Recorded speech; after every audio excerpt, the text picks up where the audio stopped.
اور سب سے بڑی علامت اللہ تبارک و تعالیٰ نے فرمایا کہ میرے دوست اور میرے ولی کی پہچان یہ ہے کہ وہ میرے دوست اور میرے ولی کو دیکھے گا تو سیدھا میں اس کو یاد آ جاؤں گا، جس کو دیکھ کر اللہ یاد آ جائے۔ فرمایا اللہ تبارک و تعالیٰ نے کہ پہچان لینے کا میں وہ پہچان لینا کہ وہ میرا دوست ہے، وہ میرا ولی ہے۔ تو پھر سب کو کیوں نظر نہیں آتی وہ چیز؟ سب کو اس لیے نظر نہیں آتی کہ قدرے اور نہ قدرے آس پاس میں جمع نہ ہو جائے۔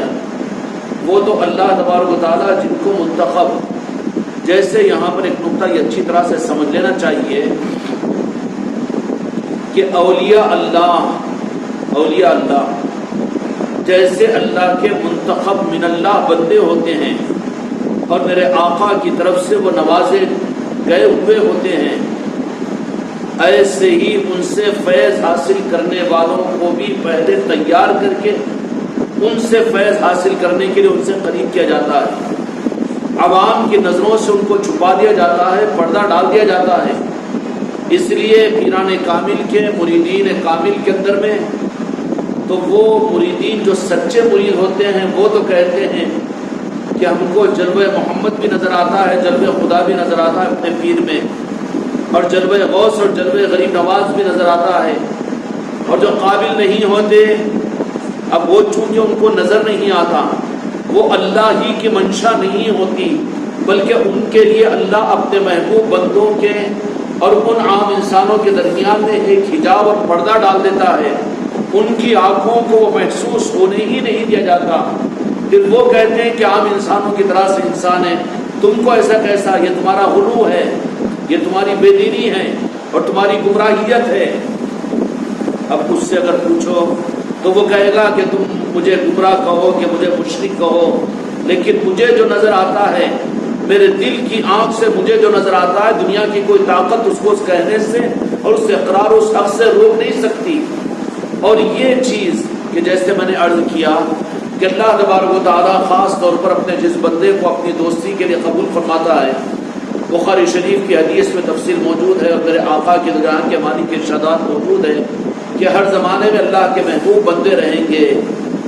جیسے اولیاء منتخب من اللہ، منتخب فی رسول ہوتے ہیں اور ان کے اوپر نگاہ کرم غوث و خواجہ اور نگاہ کرم کل اولیاء ہوتی ہے، ایسے ہی اللہ تبارک و تعالیٰ کی طرف سے ان خاص بندوں کے ذریعے سے جن کو فیض حاصل کروانا ہوتا ہے، ان کو بھی وہ صلاحیت پہلے دی جاتی ہے کہ ان کو وہاں ان کی پاس میں پہنچ کر ان کی ذات سے الرجی نہیں ہوگا اور ان کو بدحضمی نہیں ہوگی، بلکہ ان کے اندر بھی اللہ تبارک و تعالیٰ جن سے اولیاء کے نظاموں سے مستفید کروانا ہوتا ہے ان کا بھی انتخاب کیا جاتا ہے۔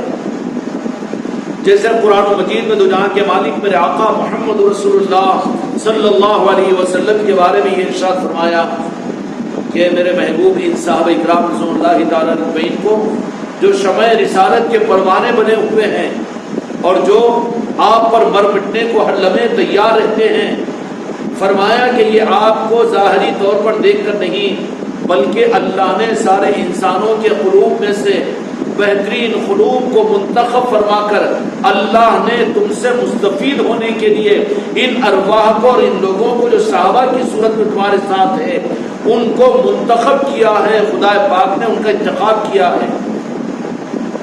تو پتہ یہ چلا کہ جیسے اولیاء اللہ کے منتخب کیا ہوئے بندے ہوتے ہیں، ایسے ہی ان اولیاء سے مستفید ہونے والے انسان بھی، یعنی ان کے سلسلے سے ان کے قریب اور ذات سے عقیدت رکھنے والے اور دل سے ان سے محبت رکھنے والے، وہ نہیں اغراض کے لیے آنے والے نہیں۔ اس لیے کہ دو جہاں کے مالک میرے آقا کے ہاتھ میں دستِ مبارک پر اسلام کے قبول کرنے والے تو غرض کے لیے آنے والے منافقین بھی تھے، غرض والے تھے، غرض والوں کی بحث نہیں ہے یہاں پر۔ ایسے ہی اولیاء کاملین کا معاملہ ہوتا ہے کہ کیا کہ وہ بھی اللہ کے منتخبہ لوگ ہوتے ہیں اور جو قلب و جان کے ساتھ، اپنے دل و جان کے ساتھ جو فریفتہ ہوتے ہیں اور وہ پیر کامل کی محبت سے اپنے قلب کو اپنی جان سے زیادہ عزیز رکھتے ہیں، وہ بندے بھی اللہ کے منتخبہ بندے ہوتے ہیں۔ دنیا کی کوئی طاقت، دنیا کا کوئی فتویٰ، دنیا کا کوئی انسان، حتیٰ کہ ماں باپ، برادری، رشتہ دار اور سسرال، بلکہ ان کی جان بھی ان سے دور نہیں کر سکتی۔ اور جو دور کبھی قریب، دور کبھی قریب، کبھی وسوسے، کبھی ادھر کبھی ادھر، تو یہ ابھی خطرات کے اندر میں ہیں۔ بس ان کی کوئی گارنٹی نہیں کہ یہ سنبھل پائیں گے کہ نہیں سنبھل پائیں گے، اور وہ اپنی منزل کو حاصل کر سکیں گے کہ نہیں کر سکیں گے، اور کہاں تک ان کے نظاموں کے ساتھ میں وہ چلیں گے، اور جہاں ان کی غرض پوری نہیں ہوگی پھر ان کے اوپر وہ بدعقیدگی کے اثرات غالب آ جائیں گے، اور وہ اپنا دامن چھڑا کر ان سے دور ہو جائیں گے۔ اور دور ہونے والوں سے جو واقعتاً اللہ والے ہوتے ہیں، جو واقعتاً اللہ والے ہوتے ہیں، دور ہونے والوں سے اتنا زیادہ ناراض بھی نہیں ہوتے وہ، بلکہ اس معاملے کے اندر میں کہ وہ اپنے بارے میں فکر مند تو یہ ہوتے کہ میں سنبھال نہیں سکا، لیکن جو اپنی مرضی سے جن کو دور کر دیا گیا، دور ہو گئے، تو ان کے بارے میں ان کو غم نہیں ہوگا۔ کیوں؟ کہ وہ تو اپنے کو ہلکا محسوس کریں گے۔ قیامت کے میدان میں پیران کامل اور اولیاء کاملین کے سامنے ان مخلصین مریدین کامل کے متعلق سوال کیا جائے گا کہ ہم نے تمہارے حوالے کیا تھا، تو اپنی اولاد سے زیادہ ان کو کیوں نہیں سنبھالا؟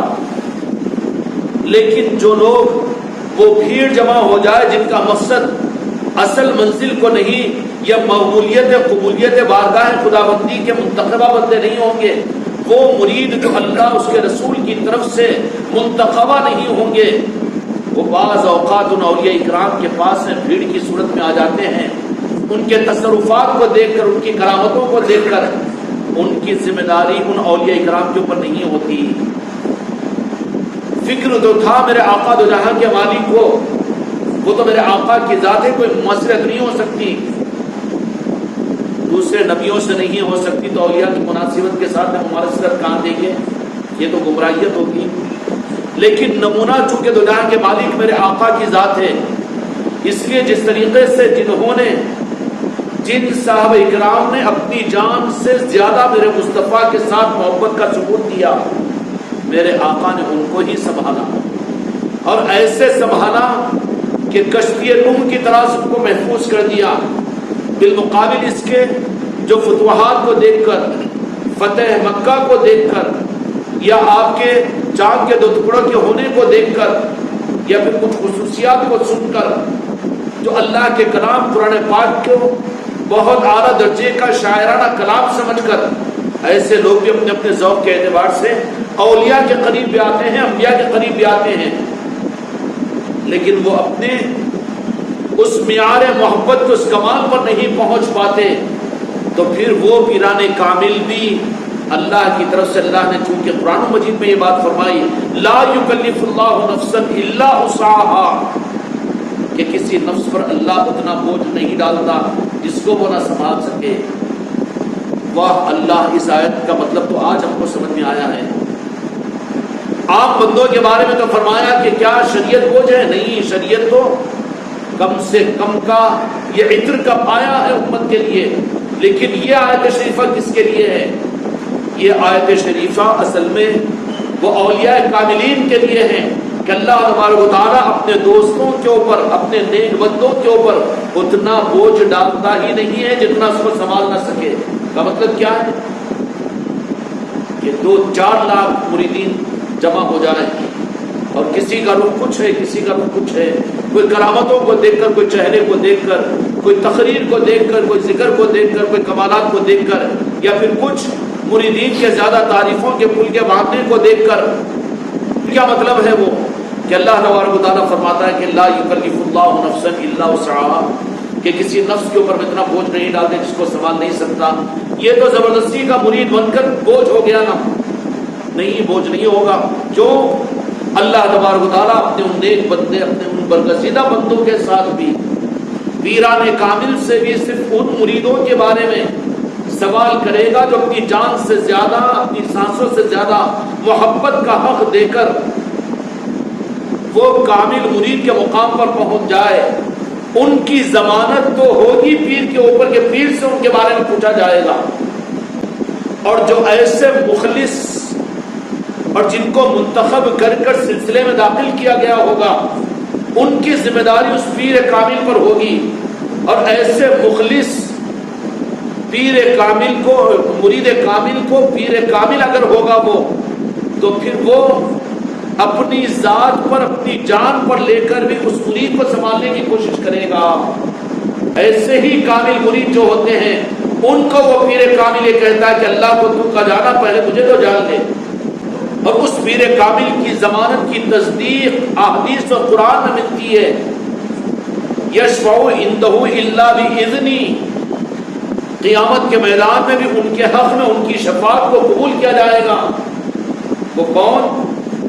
یہ بھرتی کے مریدین نہیں ہوں گے جو اغراض والے جمع ہو جائے اور پھر غرض کے لیے جو آئے ہوئے ہوں تو ان کو وہ تو دھتکار بھی نہیں سکتے، دور بھی نہیں کر سکتے.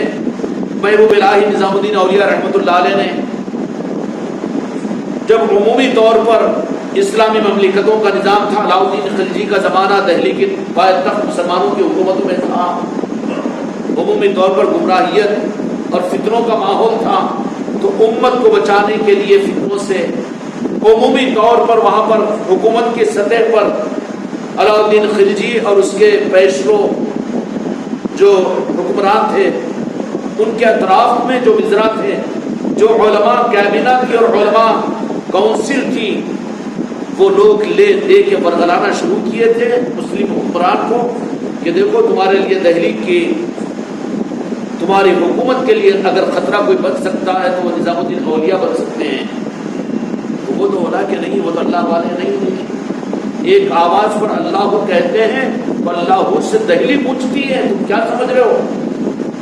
ان کی عقیدتوں میں لوگ دیوانے ہو جاتے ہیں. وہ جب راستوں سے نکل جاتے ہیں تو لوگ ان کے پیروں میں سر رکھ کر راستوں پر لوٹنا شروع کرتے ہو.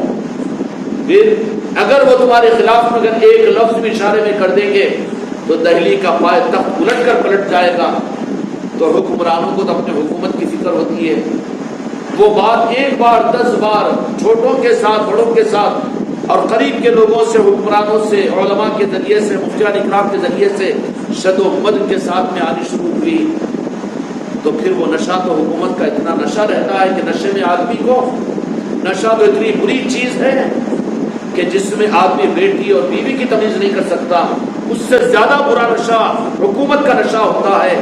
اور یہی نشے کے ختم کرنے کے لیے پیران کامل سب سے پہلے اس کے یہ کبر کا، تکبر کا نشہ ختم کراتے ہیں اور اس کو ایسے ذلیل کرتے ہیں چھوٹوں کے سامنے کہ اس کا وہ نشہ اتر جائے کسی طرح سے. میرے غریب نواز کا کرم ہے کہ مسجد میں داخل ہوتے ہی اس کو پڑھ لیا کرے. یہ صرف دوسروں کے لیے نہیں ہے، میرے ہر مرید کے لیے تو ضروری ہے کہ وہ پڑھے کہ اپنے جوتے اور چپل کے ساتھ اپنے تکبر، اپنے کبر کو بھی یہیں پر چھوڑ کر خانقاہ اور مسجد میں جاؤ. کیوں کہ تکبر اور کبر دنیا داروں کو دنیا کے گناہوں میں ہلاک کریں گے. گناہ، لیکن یہ کبر اور تکبر وہ گناہ ہے جو مسجد کے ممبروں پر اور تقریروں کے کرنے اور علم کے اور پیری مریدی کے نظاموں میں رہنے کے باوجود بھی یہ خانقاہوں اور مسجدوں کے اندر میں وہ گناہ ہلاک کریں گے. کوئی اگر مسجد میں آ کر یا خانقاہ میں آ کر شراب پیے تو کوئی برداشت کرے گا؟ کوئی غلط کام کرے تو برداشت کرے گا؟ نہیں کرے گا. ٹوک دیا مسجد اور خانقاہ سے نکال دیا جائے گا.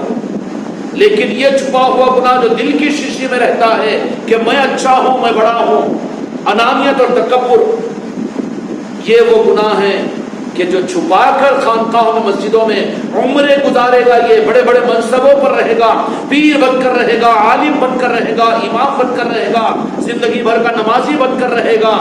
لیکن یہ کبر اور یہ تکبر اس کو مسجدوں کے اندر میں ہلاک کرے گا اور ایمان کے بغیر اس دنیا سے بھیجے گا. اور اس گناہ کو ہی ختم کروانے کے لیے پیران کامل، جس میں جتنا زیادہ تکبر، اپنا بڑا پن ہوگا، اس کو اتنا چھوٹے کام پر لگائیں گے وہ، تاکہ وہ پیاز کا عرق پیے تو نشہ اتر جائے. نظام الدین بلخی رحمۃ اللہ علیہ کے پاس میں شاہ ابو سعید گنگوہی رحمۃ اللہ علیہ پہنچے کہ انہوں نے وہ امانت عبد القدوس گنگوہی سے لے کر بلخ کو تشریف لے گئے، خلافت لے کر. دل میں طلب پیدا ہوئی. دادی جان نے کہا کہ تمہاری اصل امانت تو اب یہاں پر نہیں ہے، تمہارے خلافت کی، جو تمہارے دادا کا وہ نظام تھا پیری مریدی کا اور خلافت کا، نظام الدین بلخی رحمۃ اللہ علیہ کے دل کے اندر بھی خیال پیدا ہوا لیکن حقدار تو ہمیں ہے نا، ان کی آل ہے. تو کہا کہ یہ امانت تو اب اس وقت بلخ کے اندر میں نظام الدین بلخی رحمۃ اللہ علیہ عبد القدوس گنگوہی، اس لیے کہ یہاں پر آل کو، نسلوں کو، اپنوں کو، پرایوں کو، خاندان والوں کو نہیں دیکھا جاتا. جو اہل ہوتا ہے یہ امانت ان کو دی جاتی ہے. ہو سکتا ہے کہ وہ شہر بھی اور ملک بھی بدل جائے. دادی محترمہ نے کہا، عبد القدوس گنگوہی رحمۃ اللہ علیہ کی اہلیہ محترمہ نے کہا کہ بیٹا پوتے دار مبارک تو یہاں پر ہے، گنگو شریف کے اندر اب بھی حاضر بیٹھے وہاں. تو دادی نے جب کہا، دادی سے سنا تو نظام الدین بلخی رحمۃ اللہ علیہ کے پاس میں وہ امانت ہے. تو اولاد تو بہرحال اولاد تھی. تو عبد القدوس گنگوہی رحمۃ اللہ علیہ کے پاس میں صادر پاک کا فیض سب سے پہلے مجاور گلیر شریف کے عبد القدوس گنگوہی، اور وہ خود ایک بھی ماشاءاللہ صاحب نسبت بزرگ.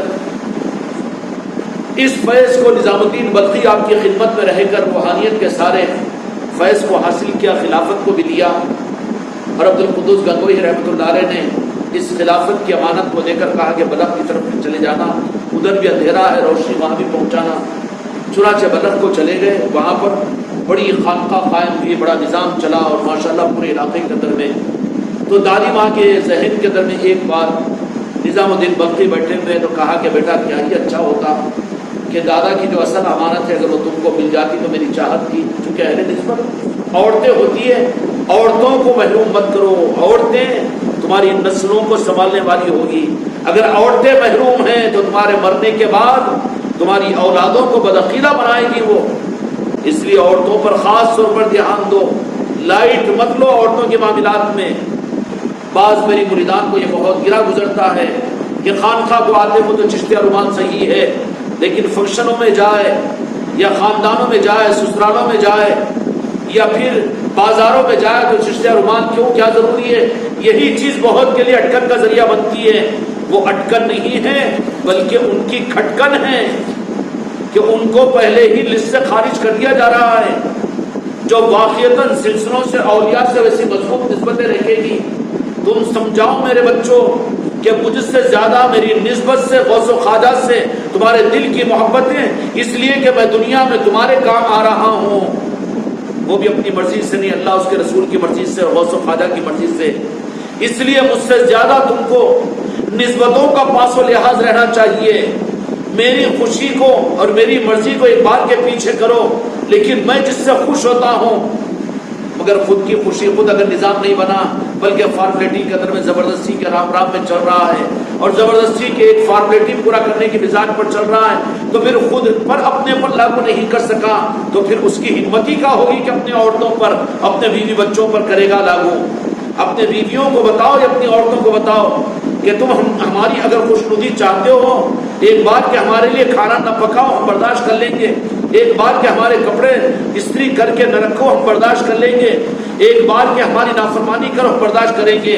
لیکن میری بیگم، میری بیٹی اور میری بیوی اور میری بہو اور میری بہن، میری اماں، لیکن اگر مجھے خوش کرنا چاہتے ہو تو تم میری نسبت جو تم کو بھی عطا ہوئی ہے میرے خواجہ جی کی نسبت کو اتنا مضبوط رکھو کہ میں دیکھ کر تمہیں خوش ہو جاؤں، کہ کبھی میں بھول جاؤں تو میری چشتیہ رومان تم خود نکال کر دینا کہ کیوں بھول کر جا رہے ہو یا نہیں. اگر تم نے ان کو ان کے ہاتھ پر چھوڑ دیا تو عورت کے بارے میں فرمایا کہ عورت تو بہرحال عورت کا مکر بڑا مشہور ہوتا ہے. حضرت آدم علیہ السلام، بابا آدم کو تو جیسے شیطان نے دیکھ لیا کہ کہیں پر کوئی سلسلہ نہیں چلے گا، کام نہیں آئے گا، تو پھر کس واسطے سے آیا؟ حضرت حوا کی طرف سے آیا.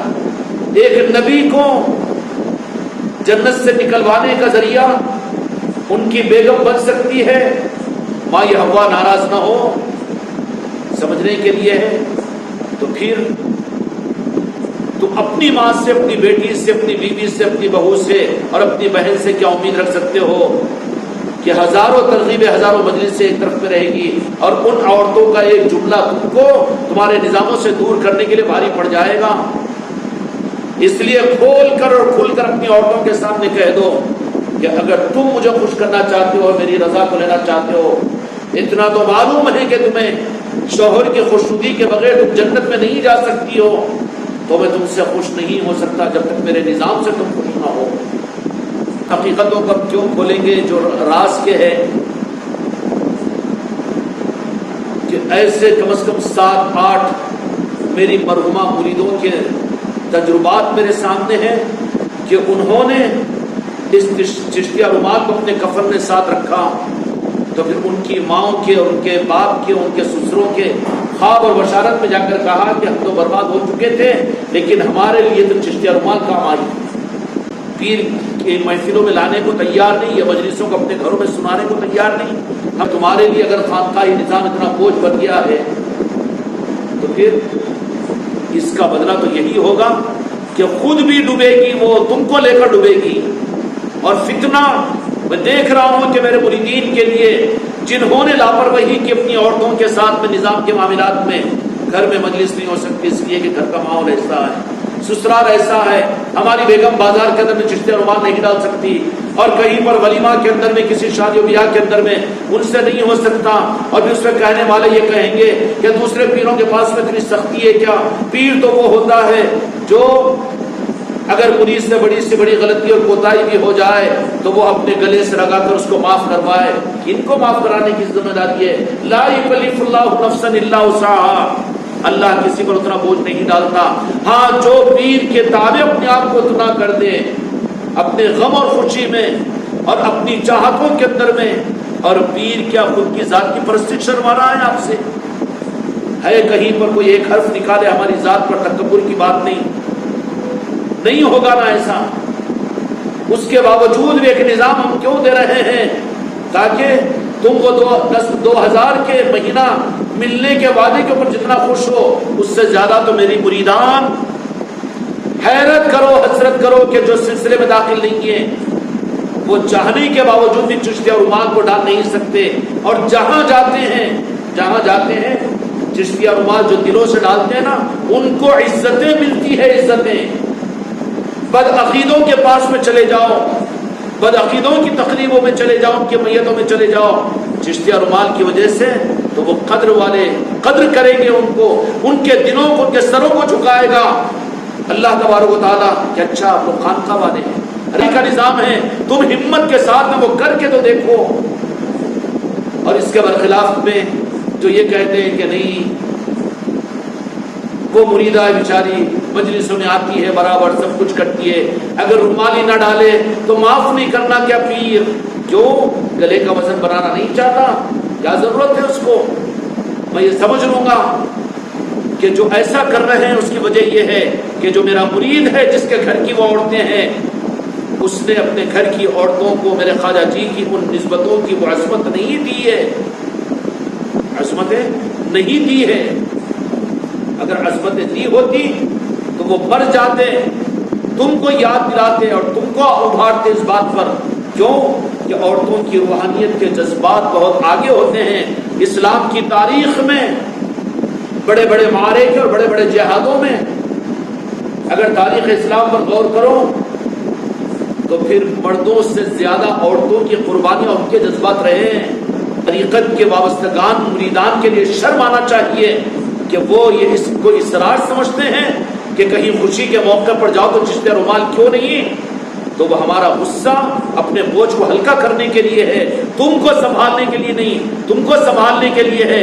نہ مانتے ہو تو جاؤ جہنم میں، ہمارے اوپر کیا ذمہ داری؟ ہم کیوں ان کا بوجھ لیں گے؟ جو ہمارے بن کر رہے ہیں، ہم خدا کی قسم غریب نواز کے سامنے کھڑے ہو جائیں گے، اور ہم کھڑے ہو جائیں گے اپنی نسبتوں کے سامنے، اور لاج رکھی جائے گی، مولا علی لاج رکھیں گے، اور تو جہاں کے مالک میرے آقا محمد رسول اللہ لاج رکھیں گے، یقین اور عقیدہ ہے۔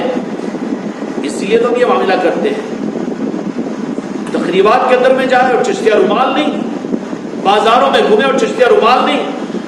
چشتیہ رومال کا احساس اگر تقریبوں میں، میتوں میں، گھروں میں، رشتہ داریوں میں، سسرالوں میں، مائکے کے اندر میں اگر دلا رہی ہے تو وہ تمہاری حقیقی ہمدرد پیر بہن ہے، اور جو نظر انداز کر رہی ہے وہ تمہاری حقیقی ہمدرد نہیں ہے، بلکہ ہم تو رہیں گے حق کو سنبھالے ہوئے، تم جانے تمہارا عمل جانے، یہ تو تمہارے لیے زیادہ فائدہ مند نہیں ہوگی بلکہ تم کو گڑھے میں ڈالنے کے لیے راستہ بتا رہی ہے۔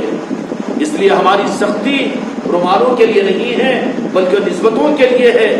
یہ نظام ہے جو صدیوں تک چلنے کا انتظام ہے، اور جس نظام کو صدیوں تک چلنے کی ذمہ داری ہم کو دی گئی ہو تو میں ایسے بزدل کسی کی ٹھوس سے، کسی کے بولنے سے، کسی کے فتوے سے، یا کسی کے غصے میں آنے سے، یا کسی کے منہ کے پھلا لینے سے، اور کوئی گھروں میں سے نکل کر چلے جانے سے، دسترخوانوں پہ سے اٹھ جانے سے ہم ڈریں گے نہیں.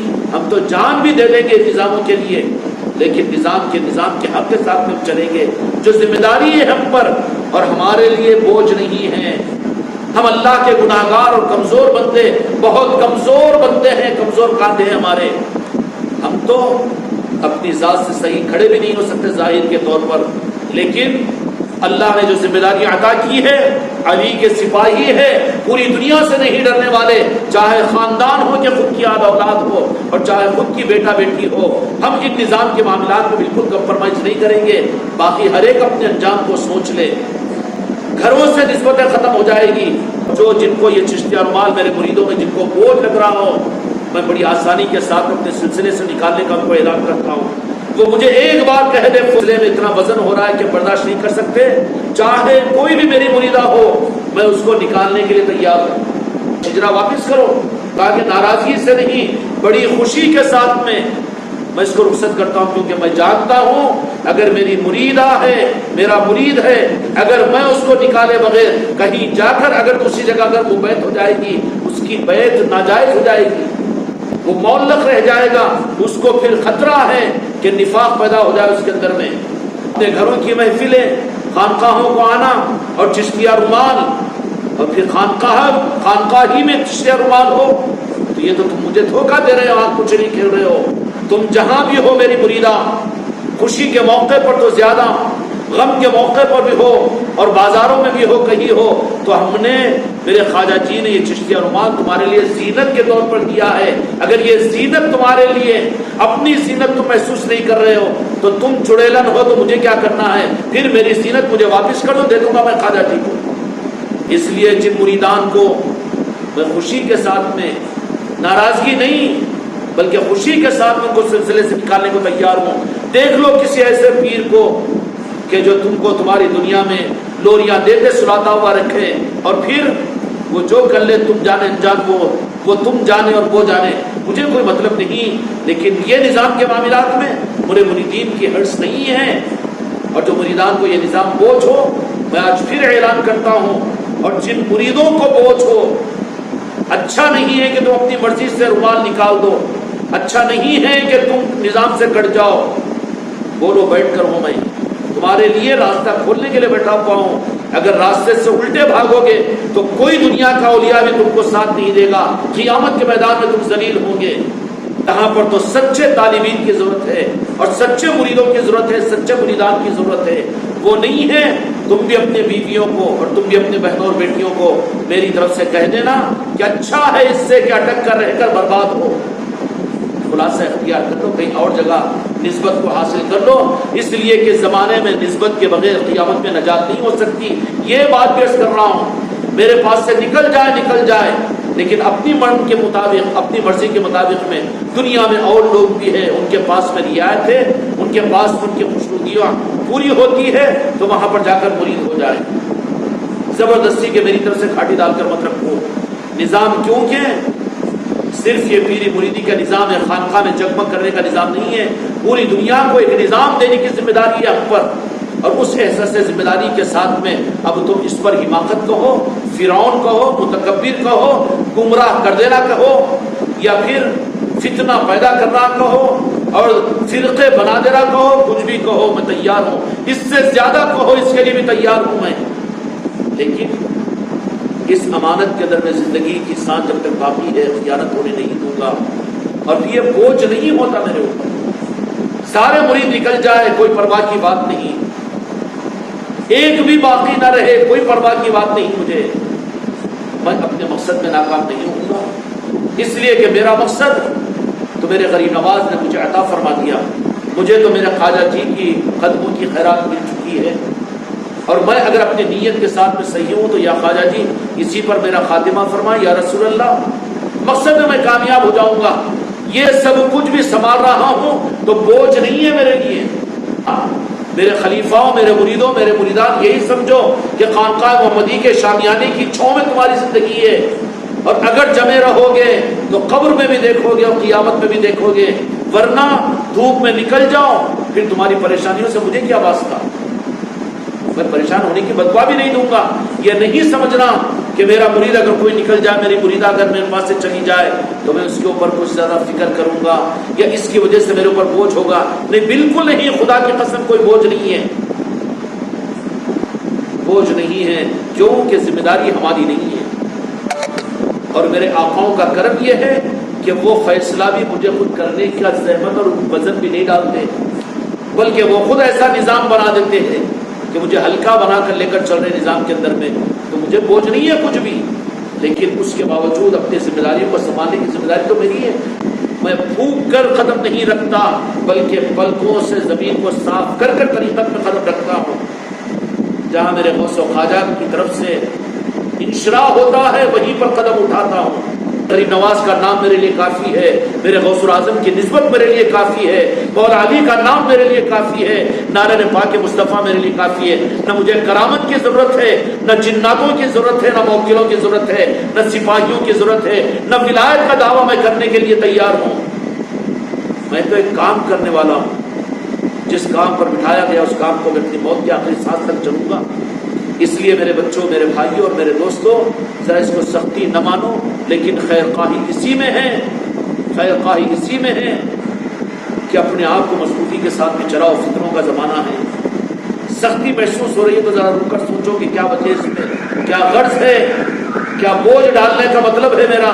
نہیں ہے تو پھر جانوں اور سانسوں سے زیادہ جو ایسے بنے ایک ہو کہ 1,00,000 ہو، اللہ تبارک و تعالیٰ پھر ان کو زیادہ حماقت کی بات نہیں ہوگی، بلکہ میرے آقاؤں نے مجھے کہہ دیا ہے اگر میں اس پر اعتماد نہ کروں تو بدعقیدہ ہو جاؤں گا میں، کہ جو تمہارا ہے اس کو تو جنت میں پہنچانے کی ذمہ داری ہماری ہے، تو پھر مجھے کیا فکر کی بات ہے. اور شروع میں جو بات میں نے عرض کیا تھا کہ اللہ تعالیٰ ان اولیاء اکرام کی علامتیں بتا دیتا ہے، تو جیسے اللہ اپنے خاص بندوں کو، دوستوں کو دوستی کے لیے منتخب کرتا ہے حدیث پاک میں، ایسے ہی ان اولیاء سے جن کو فیض دینے کے قابل ہوتے ہیں ان کو اللہ منتخب کر کے ان کے قریب کرتا ہے. پھر جو اللہ کی طرف سے ان پیران کامل کے قریب ہوتے ان کی پہچان کیا کہ ان کو کاٹ کر بھی ٹکڑے کر دیے جائے تو ان کے خون کے قطروں سے یا پیر نکلتا ہے، کہ وہ اللہ کی بارگاہ سے ان سے فیض حاصل کرنے کے لیے منتخب کیے گئے. اس لیے محبوب الہی نظام الدین اولیاء کے قریب امیر خسرو پہنچے، محبوب الہی نظام الدین اولیاء کے قریب چراغ دہلوی رحمۃ اللہ علیہ پہنچے. کیسے تھے وہ لوگ؟ نصیر الدین چراغ دہلوی، یہ پیران کامل کی، ہم تو ان کے غلام ہیں، نام لیوا ہیں، انہی کے طریقوں کے مطابق میں دنیا میں چلنے اور چلانے کی کوشش کر رہے ہیں. ایسے لوگوں کو جو لایا جاتا ہے وہ فتووں سے ڈریں گے، وہ لوگوں کے تانوں سے ڈریں گے، لوگوں کی بھبکیوں سے ڈریں گے؟ ارے سب کچھ کو قربان کر دیں گے اور پھر پیران کامل ہوں گے. تو ان کا طریقہ یہ ہوگا کہ پہلے ان کا تکبر اور ان کا کبر ختم کرنے کے لیے ان کو جیسے نشہ والے کو پیاس کوٹ کر پلاتے ہیں، ویسے ہی ان کی نفس کشی کے لیے ان کے کبر اور تکبر کو ختم کرنے کی کوشش. جب کبر و تکبر، اپنے کو بہتر سمجھنا، اپنے کو بڑا سمجھنا، یہ نکل گیا تو پھر سانچے میں ڈھالنا آسان ہوتا ہے. آسان ہوتا کہ نہیں ہوتا؟ نظام الدین بلخی پہنچے، نظام الدین بلخی کے پاس میں ابو سعید گنگوہی پہنچے تو کہا کہ کیسے آنا ہوا؟ جب آ رہے ہیں تو پیر زادے ہیں اور پیر کے پوتے آ رہے ہیں، تو پلک سے نکل کر اپنی خانقاہ سے سارے مریدین کا قافلہ لے کر بستی کے آگے استقبال کے لیے پہنچے. کہا کہ میرے پیر کے پوتے ہیں، یہ پیر کے پوتے ہیں، اور آپ کے بیاہ کو اپنے ہاتھ پر لے لیا شاہ نظام الدین بلخی نے کہ میرے پیر کے پوتے ہیں. تعظیم اور ادب خانقاہ میں لا کر بٹھایا. کہا کہ مالک آپ ہیں، آپ ہی کے دادا کی یہ خیرات ہے، یہ سب کچھ یہ میرا نہیں ہے. یہی تو پیر کاملین کی پہچان ہے، کبھی وہ اپنا نہیں کہتے. دنیا کہتی ہے کہ ان کا، اور وہ کہتے ہیں کہ میرا نہیں. ہاں غریب نواز کا کرم ہے کہ ہم نے آل غریب نواز جب نظام آباد کے اندر میں آئے خواجہ غیاث الدین صاحب، تو ہم نے خانقاہ کے سامنے کہا کہ مالک آپ ہیں، یہ ہم نہیں ہیں یہاں پر، ہم کو مت کہیے کچھ بھی۔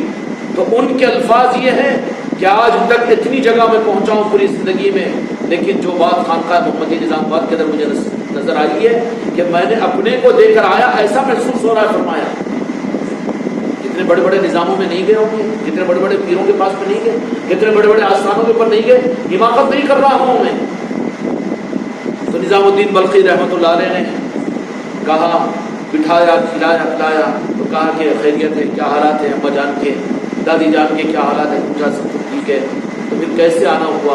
تو دادی جان نے کہا کہ وہ امانت عبد القدوس گنگوہی کے آپ کے پاس میں ہے، اس کی طلب میں آپ کی بارگاہ میں آیا ہوں۔ اچھا، وہ امانت شہزادی کے ساتھ میں نہیں ملے گی، اٹھو اس گدی پر سے، مسند پہ سے، چلو وہاں پر بیٹھو سامنے۔ ارے بابا، بالحوث پاؤں نہ رکھیے اس راہ میں، یہ رہے گزرے عام نہیں ہے، یہاں پر تو دل گرد والوں کی بات ہے۔ آسان بہت ہے اگر اپنے آپ کو حوالے کر دے، مشکل بہت ہے اپنے وجود اور اپنے احساس کے ساتھ میں جو چلنا چاہے، یہاں پر تو اس کو کھنڈر ملے گا، کچھ بھی نہیں نظر آئے گا، گمراہیت نظر آئے گی، شرک نظر آئے گا، فرقے نظر آئیں گے، یہاں پر اس کو تو جہنم نظر آئے گی۔ اللہ تعالیٰ ہم اور آپ کو کی طلب کے ساتھ بہت اچھا دل توفیق